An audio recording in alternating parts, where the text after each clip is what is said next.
Welcome to the next video cast on quantum mechanics.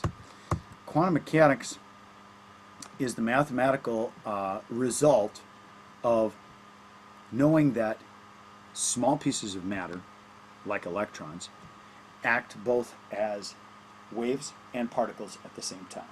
Make sure you have your PowerPoint packet out and can follow along and take notes as we go through some of the quantum mechanical results and the uses of Erlang-Schrödinger's equation as a mathematical treatment to describe both the wave and particle nature of matter.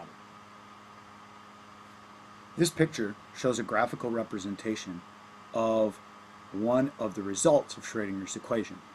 It shows us where electrons probably are around the nucleus of an atom.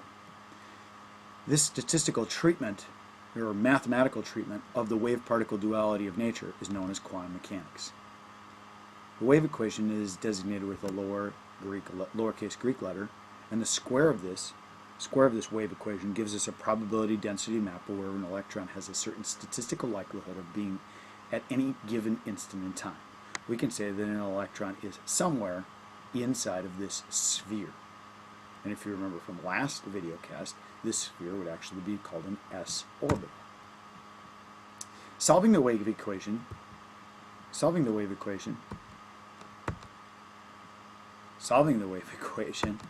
gives us a set of wave functions, or orbitals, and their corresponding energies. Each orbital describes a spatial distribution of electron density, and an orbital is described by a set of three quantum numbers.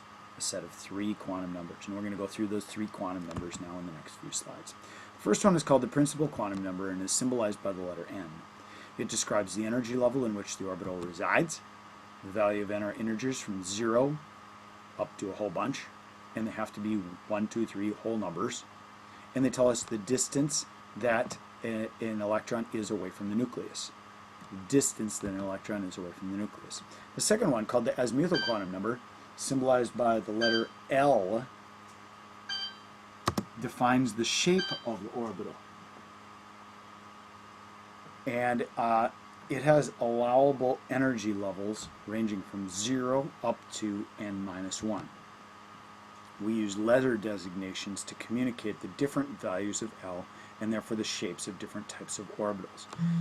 So in this case, if the value of L is 0, it's typically just called S. If it's 1, it's typically called P2D3F. So the Azimuthal, or sometimes called sublevel quantum number, has values of whole numbers from from 0 up to n-1. And depending on the number, it is also has a corresponding letter. Lastly, the magnetic quantum number, m sub L, m with a small l down below it, describes the three-dimensional orientation of the orbital. The integers are ranging from negative L to positive value, in positive L, negative L to positive L, and therefore on any given energy level, there can be up to 1 s orbital, 3 p orbitals, 5 d orbitals, and 7 f orbitals, etc. Orbitals with the same value of mn form a shell of electrons. So all of the possible orbitals in the third energy level, whether they be an s, a p, or a d, form the third energy level shell. Different orbital types within the shell are called subshells. S orbitals have a value of L equal to 0, and they have a spherical shape. The radius of a sphere increases with the value of n, and you can see here's a 1s, a 2s, and a 3s. N would be this number, 1, 2, or 3. L would have the value of 0 because it is an s orbital. Observing a graph of probabilities of finding an electron versus distance from the nucleus, we see that s orbitals possess what are called nodes, or regions where there is 0 probability of finding an electron. And so you can see, if you look closely at this graph, here is the highest probability, and then down here there's like no possibility of finding the electron. Here there are probabilities here and here of finding electrons, but right down here there's no possibility, and so you call that a node. Right here, no possibility, and you call that a node. And you can see right here, these areas from this dashed line, this area from this dashed line, this area from this dashed line shows you in 3 dimensions, there's this area where the electrons will not be. And that's sometimes the best we can do, is say where the electron's not going to be. We can only give a statistical probability of where the electron will probably be, but we can for sure tell you where it's not going to be. P orbitals have the value of L equals 1. They have 2 lobes with a node in between them. Remember, a node is an area where an electron is probably not. No, is for sure not. D orbitals have a value of L equals 2, and you can see, here's my favorite one with the little Homer Simpson donut right around the middle. And there's 5 different shapes. Notice orientations are a little bit different as well.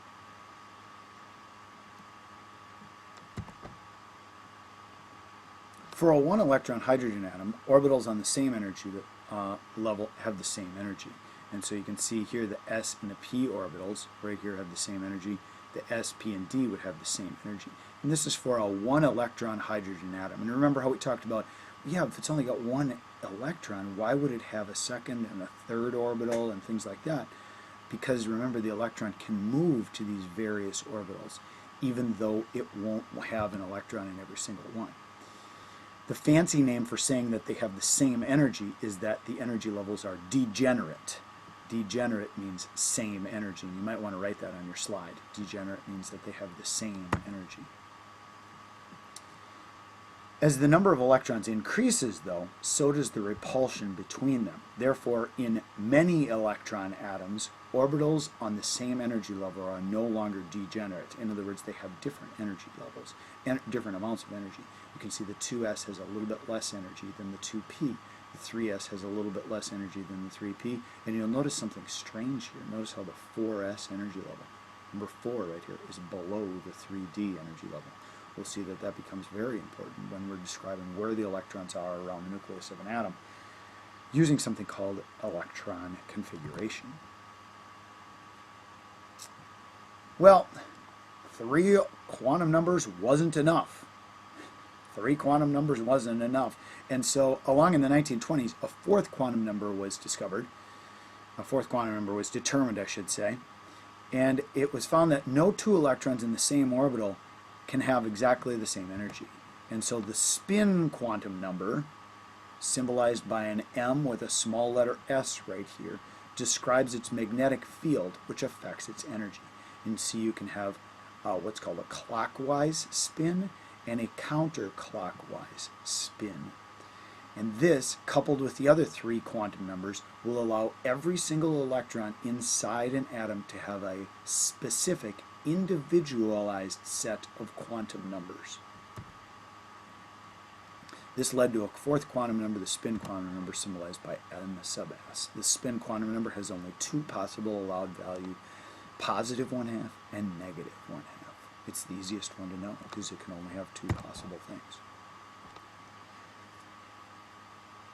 A scientist named Pauli said, hey, since we've got this spin quantum number now, we can assign every electron inside of a many electron atom its own exclusive set of quantum numbers.